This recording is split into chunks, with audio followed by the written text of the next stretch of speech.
বিশ্বকাপ ফুটবলের 5 বারের চ্যাম্পিয়ন ব্রাজিল তাদের প্রথম ম্যাচে মরক্কোর সঙ্গে 1-1 গোলে ড্র করেছে। ম্যাচটিতে সেলেসাওদের খেলায় বেশ কিছু দুর্বলতা ফুটে উঠেছে। অন্যদিকে চির প্রতিদ্বন্দ্বী আর্জেন্টিনা তুলনামূলকভাবে দারুণ শুরু করেছে। মঙ্গলবার আলজেরিয়ার বিপক্ষে ম্যাচে লিওনেল মেসি বিশ্বকাপে নিজের প্রথম হ্যাটট্রিকে সর্বোচ্চ গোলদাতার রেকর্ডে ভাগ বসিয়েছেন। মোট 6টি টুর্নামেন্টে 16টি গোল করে জার্মানির মিরোস্লাভ ক্লোসার সঙ্গে যৌথভাবে শীর্ষে রয়েছেন আর্জেন্টাইন মহাতারকা।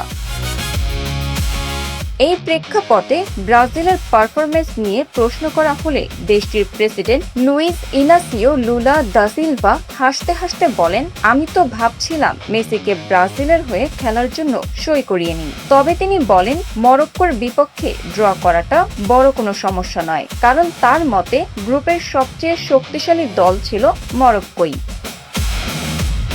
তিনি বলেন, লোকে বলে ব্রাজিলকে যখন খুব বেশি সন্দেহ করা হয় তখনই তারা বিশ্বকাপে জেতে, দেখা যাক। গ্রুপ পর্বের দ্বিতীয় ম্যাচে হাইতির মুখোমুখি হবে ব্রাজিল। এবারের বিশ্বকাপে ব্রাজিলের খেলোয়াড়দের মধ্যে সবচেয়ে বেশি নজর এখন নেইমারকে ঘিরে। 34 বছর বয়সী এই তারকা প্রায় 3 বছর জাতীয় দল থেকে দূরে থাকার পর দলে ফিরেছেন। তবে ইনজুরির কারণে মরক্কোর বিপক্ষে প্রথম ম্যাচে মাঠে নামতে পারেননি তিনি। মরক্কোর বিপক্ষে ম্যাচের আগ মুহূর্তে জানা গেছে নেইমার এখনো পুরোপুরি ফিট নন। স্কাই স্পোর্টস ইতালিয়ার এক প্রতিবেদনে বলা হয়েছে, পরিস্থিতি জটিল হওয়ার গ্রুপ পর্বেই তাকে না পাওয়ার শঙ্কা তৈরি হয়েছে ব্রাজিল শিবিরে।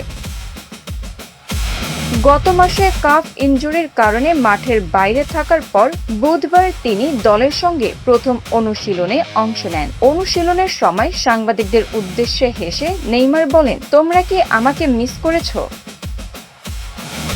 এরপর হালকা অনুশীলনে সতীর্থদের সঙ্গে যোগ দেন তিনি। তবে টুর্নামেন্টে তিনি কবে মাঠে নামতে পারবেন তা এখনো নিশ্চিত নয়। Bangla affairs news desk.